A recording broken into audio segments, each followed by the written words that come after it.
পানিগুলি সব বেরিয়ে চলে যাবে। সুতরাং দুনিয়া যারা চায় তারা ঠিক পানি খামসায় ধরলে পানি যেমন হাতের ভেতর থেকে খেয়ানত করে চলে যায়, যারা দুনিয়া চায় দুনিয়াও তাদেরকে এভাবে ফাঁকি দিয়ে চলে যায়।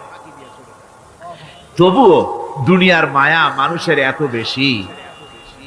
আল্লাহর নবী বলেন, লাউ কানা লি ইবনি আদামা ওয়াদিন মিন যাহাবিন লাহাব্বা ইয়াকুনা লাহু সারিন। এই পৃথিবীতে যদি কাউকে একটা মাঠ ভরে যদি সোনা দেওয়া যায়, লোকটা বলবে রব্বুল আলামিন, আমি যদি আরেকটা মাঠ এরকম সোনা ভরা পেতাম। দ্বিতীয় আরেকটা মাঠ দেওয়া হলে আবার বলবে যদি তৃতীয় আরেকটা মাঠ সোনা ভরে যদি পেতাম। নবীজি বলেন, ওয়ালা ইয়ামলাউ জাওফু ইবনু আদামা ইল্লা তুরাব। মানুষের পেট 3.5 হাত মাটি ছাড়া, কবরের মাটি ছাড়া মানুষের পেট ভরবে না। আরো চাই, আরো চাই, চাওয়ার কোনো শেষ নাই। মানুষ এভাবে করে দুনিয়ার মহব্বতে এমনি পাগল হয়ে যায়, শুধু দুনিয়ার মহব্বত, পরকালকে বেমালুম ভুলে যায়। আমি কিন্তু এই কথা বুঝাতে চাই নাই যে পরকালের মহব্বতে, পরকালের ভয়তে বা পরকালের জন্য দুনিয়া আপনি বাজার ঘাট, বেচা কিনা, ব্যবসা বাণিজ্য সবকিছু ভুলে যান না, তা নয়। ভুল বোঝার কোনো কারণ নাই। পরকালকে অগ্রাধিকার দিতে হবে, মানে দুনিয়াটা চিরস্থায়ী জায়গা নয়। চিরস্থায়ী হচ্ছে কোনটা? আখিরাত। চিল্লা এখন কোনটা?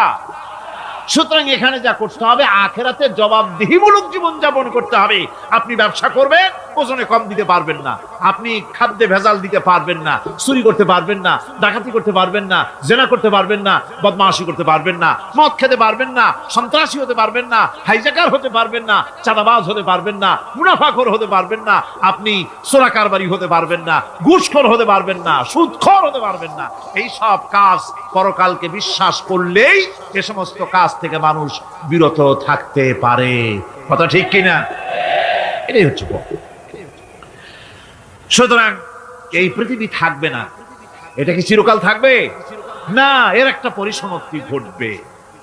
যেমন করে সারা বছর লেখাপড়া করার পর কলেজে, বিশ্ববিদ্যালয়, মাদ্রাসায়, হাই স্কুলে, সব জায়গায় সারা বছর লেখাপড়া করার পর যেমন পরীক্ষা দেওয়ার একটা দিন আসে, সারা বছর ব্যবসা করার পর হিসাব নিকাশ করার যেমন একটা সময় আসে, সারা মাস চাকরি করার পর বেতন পাওয়ার যেমন একটা দিন আসে, সারা জীবন চাকরি করার পর পেনশন পাওয়ার যেমন একটা সময় আসে, অনুরূপ ভাবে এই দুনিয়া যেদিন শেষ হয়ে যাবে, আল্লাহ নির্ধারিত সময় শেষ হয়ে যাওয়ার পর একটা সময় আসবে যখন আল্লাহ রব্বুল আলামিন